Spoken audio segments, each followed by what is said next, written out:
What up, what up, what up, what up, what up, what up, what up, good people? It's your boy, Big XL. This is the Riding Dirty Show, where we bridge the gap between hip-hop and everyday life, man. Right before we get into it, man, I got to shout out all my people on YouTube. Make sure y'all comment, like, subscribe, and share the show, all right? Over on YouTube, make sure you comment, like, subscribe, and share. Comment, like, subscribe, and share. All right? All right. Now, shout out to WRFG 89.3 FM Atlanta. Make sure y'all check us out every Thursday night, Friday morning, 3 a.m. to 6 a.m. Also, shout out to the good people over at Ride 95. Make sure you check us out every night, Monday through Friday at 10 p.m. Also, shout out to all the streaming sources out there: iTunes, Spotify, Messy FM, Mixcloud, Audio Mac, all the streaming sites that carry all our shows and interviews. Thank you, companies, for all your hard work and making Riding Dirty Radio part of your amazing teams. Without you, there is no us. And, man, shout out to everybody over on Facebook Live. Love you guys for checking us out right now. Y'all know what we do right here on the Riding Dirty Show. This is the platform where we give people the opportunity to speak their mind. Give people the opportunity to tell the world how they are changing the world. Because this show is about the movers and the shakers, the people that are shaping our culture. Moment by moment, brick by brick, second by second, day by day. Nothing but good, positive vibes over here. Whether you're an artist, entertainer, philanthropist, just downright good person. Hell, if you're a bad person, but if you feel like you're contributing to the world and making it change, then this is the platform for you. We give you the opportunity to speak your mind. This is the platform where you can promote yourself, where you can tell the world what you got going on, unbiased. Okay? Unbiased. It's a non-judgment zone over here. And ladies and gentlemen, boys and girls, today is no different than any other day on this platform. But before I do, I want to let you guys know, make sure on all social media platforms, make sure you subscribe to @Riding Dirty Radio. That's TikTok, that's Instagram, that's Facebook @Riding Dirty Radio, and on YouTube it's Riding Dirty TV, and that's RIDINDURTY Radio. Remember that's RIDINDURTY Radio, and on Instagram, on YouTube, I apologize, it's RIDINDURTYTB. All right, shout out to my shows, Country Rap Report, and shout out to my show, Talking Chit, and my partners, Spank over at the Country Rap Report, and my partners, Big Al and DJ Power Lord on the Talking Chit show. Check us out. All right, ladies and boys and girls, this is the Riding Dirty Show. With me, Solo Dolo, talking to the people on the street, and today is no different than any other day on the Riding Dirty platform. So welcome to the platform, artist Tally Bandz. How you doing, Ma? Hey, I'm doing good. How you doing? I am doing great. I always got to start off by saying I'm very humbled, and I appreciate you taking a moment of your busy schedule to sit down and talk to me and my people. Yeah, thank you for having me. I'm excited to be here. All right, so look, let's get into it. The first thing I got to ask, or let these good people know, where Tally Bandz is from. I'm from Richmond, Virginia, South Side, born and raised. All right, what was it like growing up for Tally Bandz in Richmond, Virginia? What was the home life like? Did you have siblings? What was the home life like? Well, yeah, I did have siblings. It was me, my brother, and my younger brother and my older sister. And we kind of grew up in like a rough neighborhood. So my mom, she moved us to Chesterfield, which is the suburbs, to, you know what I'm saying, have like a better life for us, better schools and stuff. But we moved there when I was like 7. But I still say I'm from Richmond, you know what I'm saying, because I used to always hang out with my cousins back in the same neighborhoods and whatnot. So I consider myself like a Sophisratchet because, like, I'm sophisticated, but, like, you know what I'm saying, I can turn up, get ratchet if I need to. Hold on, what was that term? You consider yourself a what? Sophisratchet. Sophistaratchet. That sounds like a hashtag. Sophistaratchet. Yep, sophisticated and ratchet. No, I got the best of both worlds. Okay, no doubt. So, at what point in time did you realize, because you're more than just a rapper. You're more than just a rapper. You're also a fashion model. You're an actress. But let's take everything. Fashion model, actress, and artist. when did you realize that you had talent for being in front of people? Because being a model, being an actress, and being an artist means you have to be in front of people. So when did you realize that you had a talent to be in front of people and people would stand up and take notice of you? Honestly, since I was 4 years old, like, I saw a commercial with these women walking on the runway in these big fur coats, and I was like, I gotta be that. Like, I gotta be on that runway. So I never had stage fright. I always, wanted to be in front of the cameras. Okay, all right. So, what was your first love? Was it modeling? Was it being an actress, or was it music? It was modeling. Yep. So I always wanted to be like a fashion model, supermodel. I wanted to be like Victoria's Secret model, all that. But I went through a lot of rejection, and they kept telling me I was too short, you know what I'm saying? So I had an agent one time tell me, why don't you try acting? And I was like, okay, I never thought about it. And so I tried it, and I fell in love with acting, too. So I was, like, in love with modeling and acting for a long time, for years. I did both of those. All right, now, do you remember the person that basically rejected you from the modeling side of things? And did that motivate you more to continue to model, even though you were advised to try acting? Like, what did that do to you, number one, mentally, and as far as your motivation goes? Honestly, it definitely, like, messed me up. My motivation dropped. I got real discouraged. I was like, dang, I guess maybe modeling isn't for me. You know what I'm saying? So I tried acting. And at that point, I went to college. So I started, like, after I got out of college, I started working a full-time job. And I was just like, I'm just not happy. You know what I'm saying? I'm not happy doing this. I still love modeling. And so I literally started modeling again, 2017. I didn't care about no agency, what they was telling me. I'm not this, I'm not that. I was like, well, I'm going to make myself that. You know what I'm saying? So I started posting my pictures and working with a whole bunch of photographers in the area on Instagram. And I started getting mad bookings just out of nowhere, just from Instagram alone. And so, yeah, I just kind of blew up. So never let nobody tell you can't do something. All right, For now, real, word of advice. You can do anything. Put your mind to. all right, now, do you remember some of this, like the advertisements you might have modeled for, or some of the companies that people can go back and check out some of your images? Yes, I have a few publications online. I did one is called Elements Magazine. One is actually published in New York in newsstands, and it's called I can't remember what that one is called. I have to look back, but that one's published. And I also went up to New York and did a photo shoot for Chris Brown's clothing line at the time. It was Black Pyramid, and he posted that on his Instagram and everything. So, okay. Now, what feelings do being a model give you? Like, is it a feeling of liberation? Is it a feeling of independence? Does it make you feel beautiful? Like, what are some of the feelings that just being in front of that camera or that still camera capturing your look, how does that make you feel?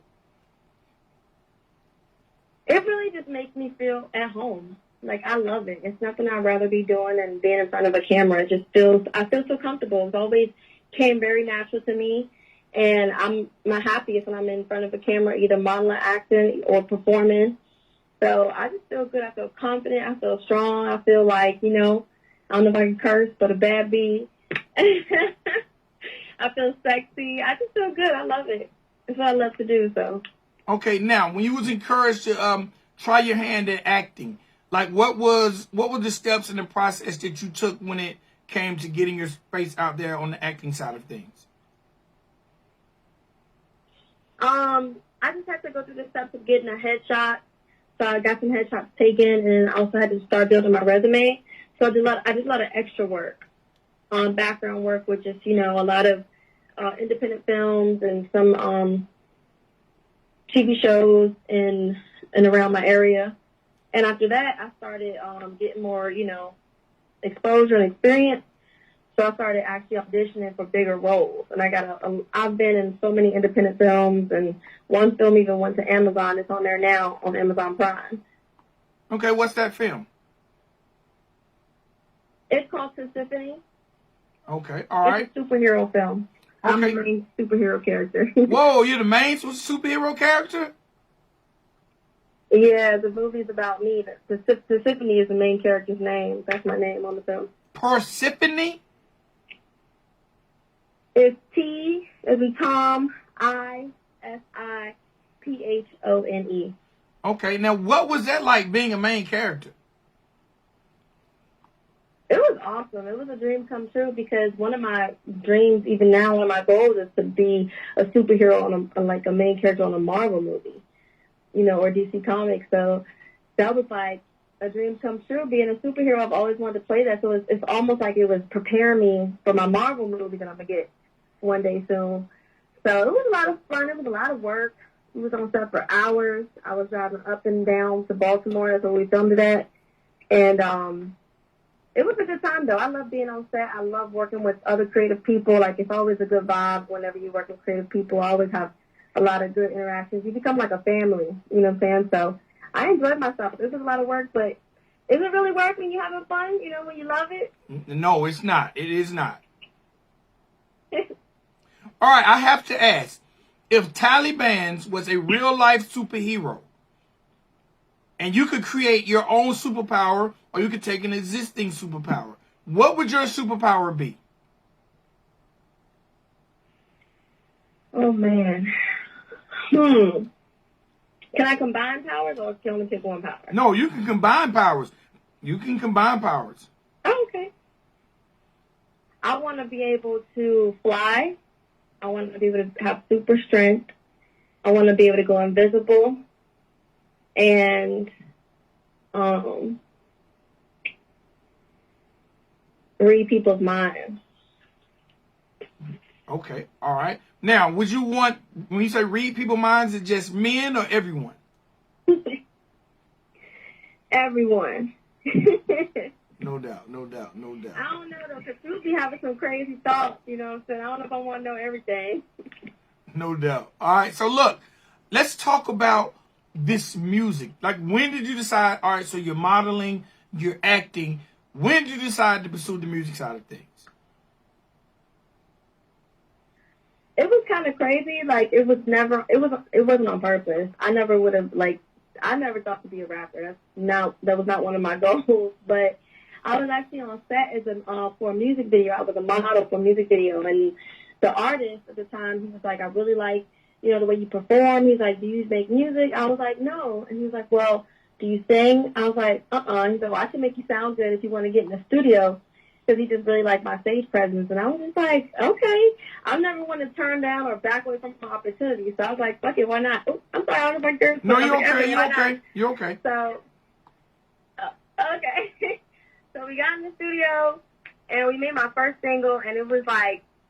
I was singing. I tried to sing a route, and I was just like, I don't know. So we got back in the studio, and I started rapping, and that's when Bandz was born. She was like my alter ego. I created her sound that day. It was like 2017. Okay. Do you remember that record and what the content was about, and what type of preparation went into it for you to prepare to actually perform? Well, honestly, not much preparation. Whenever I go in the studio, I always go in with the mindset that I'm going to make a hit. I don't care what time it is, what I'm doing, what's going on that day. I'm getting in the studio and I'll make a hit. So that was my thought. I was like, I'm going to make something fire. And it was called Fuck Boys. That was my first single. And it was just like, I was at the time going through a lot of BS with, dudes and just a lot of F-boys in my life. I don't know why. But I created it into art and, turned into a song. So that's basically what it was. And I was actually me and him were smoking, and I had got so high, and I was like, it's just like a scary high. So he's like, just get on the mic and just get into it, just rap and do something. So I got on there and just started spitting. And literally that's how the song was created. Okay. I have to ask, because there are a lot of men who might be wondering right now, am I a fuckboy? In Taliban's words, what is your definition of a fuckboy? Because I don't want some of these guys out here not knowing if they're a fuckboy or not in Taliban's eyes.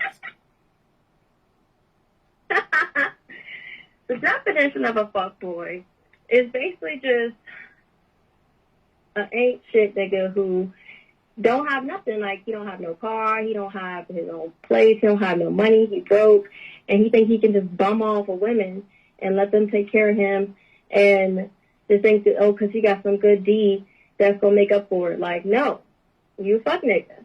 And he not consistent, he don't keep his word, he don't commit, he just play games and hold around. Like, he ain't out here getting his money. He ain't out here reaching his goals. His vibration is very low, and he's lacking in life. That's a fuckboy. Okay, now, can a good-looking guy with no job and no car take Taliban's on a date?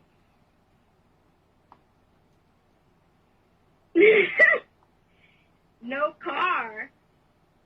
He got that Uber. He got that Uber Express. Oh, hell no. Hell no.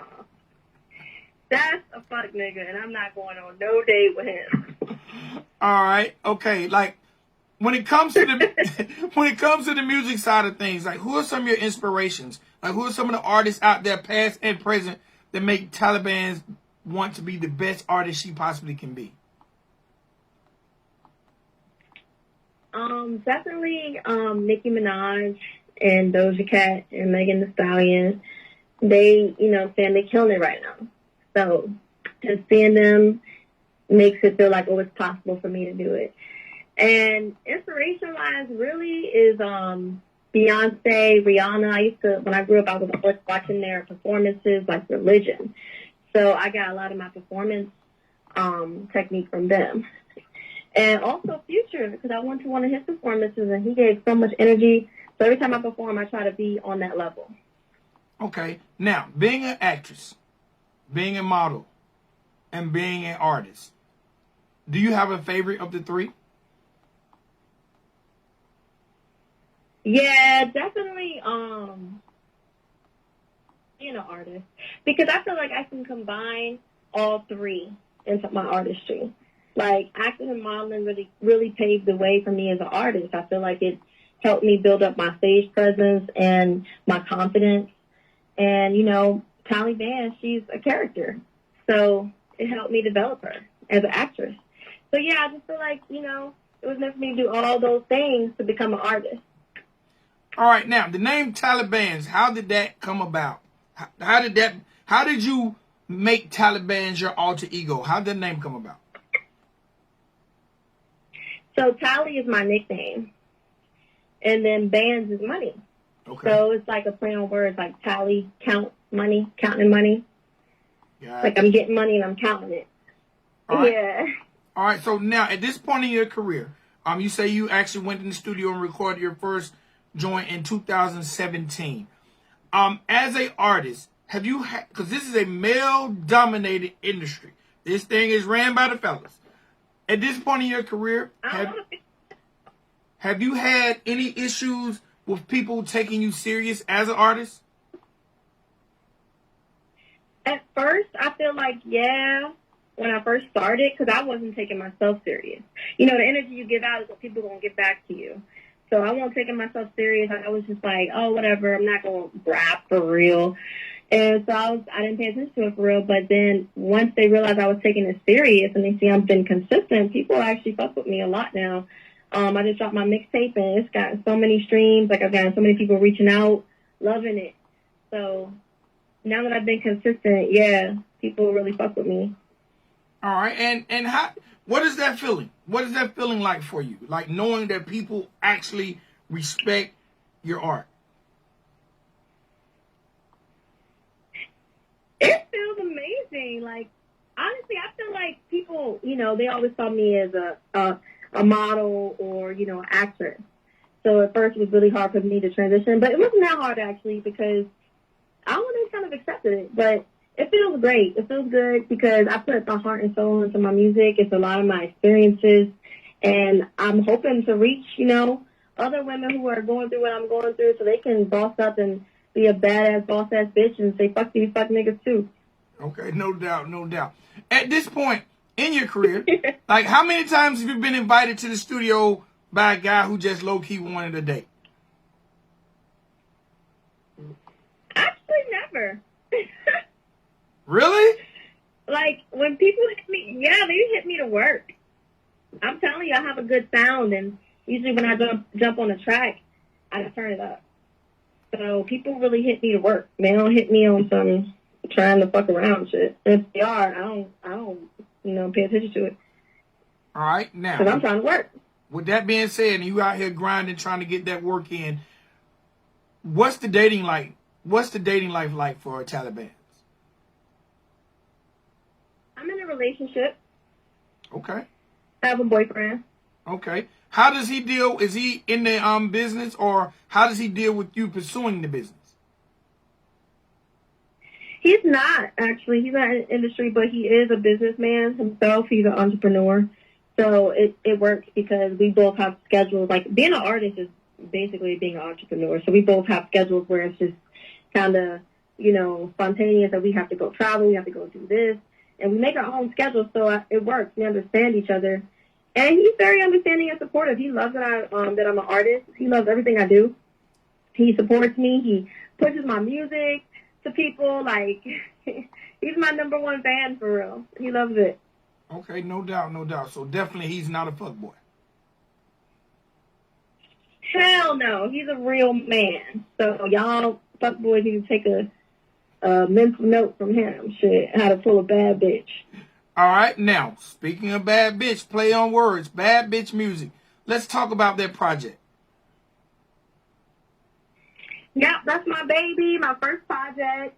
It's really exciting, you know what I'm saying? Near and dear to my heart. But yeah, it's just basically the singles I did when I first started, making music. Every single I make, it's a hit. So I put all those singles on there that I already made, and I had a few new ones when I started working with a different producer. And it's telling a story. So basically, when you listen to it, it explains why what I've been through and why I am Talibanz. You know what I'm saying? And then it goes into me, dealing with fuckboys, becoming a boss, bad bitch, and then explaining my family life and my struggles and where I came from. So it's really just a relatable album, relatable mixtape. Okay. I gotta ask. 2 songs I want to ask about. Number one. Well, one is a skit. I just gotta ask. Treat 'em like shit. What is that about? That's actually my grandma on that track, and she's just talking about, I never heard her talk like this before, but one day I take care of her, so one day we were sitting down, and she was just telling me, like, you gotta treat these niggas like shit. That's the only way you'll get respect from them, because if they think they can walk all over you, they gonna do it. And that's what she basically said in the skit, and I was like, damn, Grandma, I didn't know she was like that. She was like, oh, it ain't like that. It's just the truth. And I went into fuckboys with that. All right, no doubt. And I gotta ask, you have this record, Coochie Mouth. Coochie Mouth. Not the Coochie Mouth. Let's talk about it. Okay. So that one is basically, I don't know. I got invited to the studio by this company. They just started working in Richmond, and they were just hitting up artists and asked them, you want to get a free studio session? Come check us out. And I was like, okay, yeah.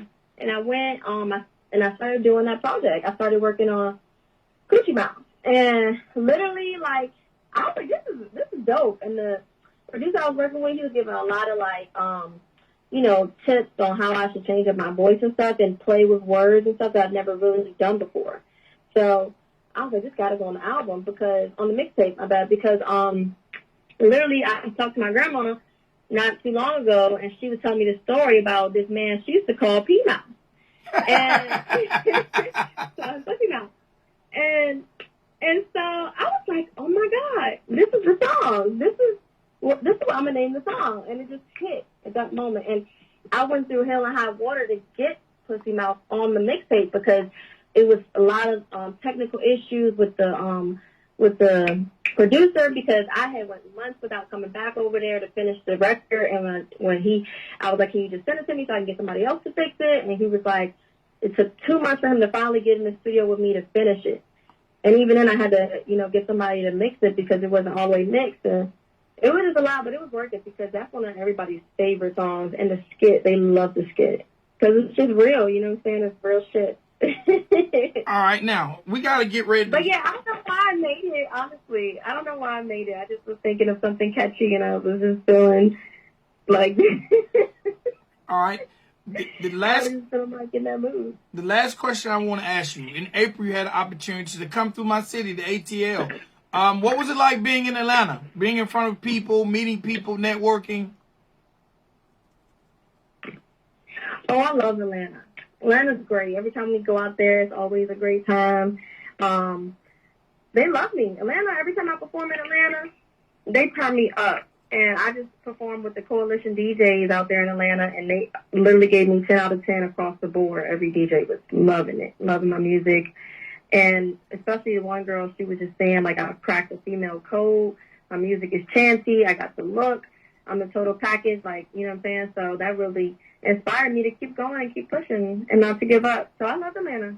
All right. Y'all lit. Y'all dope. No doubt. Now, we live in the world of social media. You can't be out here trying to entertain or do anything without social media or the World Wide Web. How has social media affected how Talibanz market and promote her music to the people?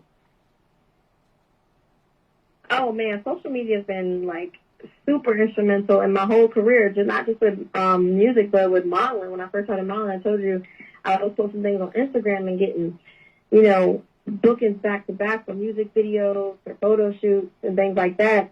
And even when I was acting heavy back then, my acting agent found me through Instagram and was getting me booked for a lot of acting movies and gigs and things like that. And I did the same thing. I took that same algorithm. I started posting my music on there, and now my music. Without social media, it'd probably definitely be a little harder, and I appreciate it. Grateful for 90 seconds. All right. So look, before I let you go, because I definitely want you to introduce your record, but before I let you get off this line, let the people know first where they can check out that bad bitch music and how they can find Talibanz all over this World Wide Web. Hey, y'all already know it's your girl Talibanz, a.k.a. the queen of bad bitch music, period. Believe that. Y'all can find me everywhere, Talibanz, Tally. 60 seconds. Z on Instagram, and Talibanz on onesie, on Facebook, on YouTube, everywhere on the whole internet. You can find me there. And make sure y'all check out my project. I just dropped my mixtape, Bad Bitch Music Volume 1, out on all platforms. It's fire, no skips. Trust and believe it. I introduced this joint to the world. Is this Bad Bitch? Yes, ma'am. All right, y'all, check out my new single, Bad Bitch. It's for all the bad bitches putting on in their cities. Appreciate you, Mom. Thank you.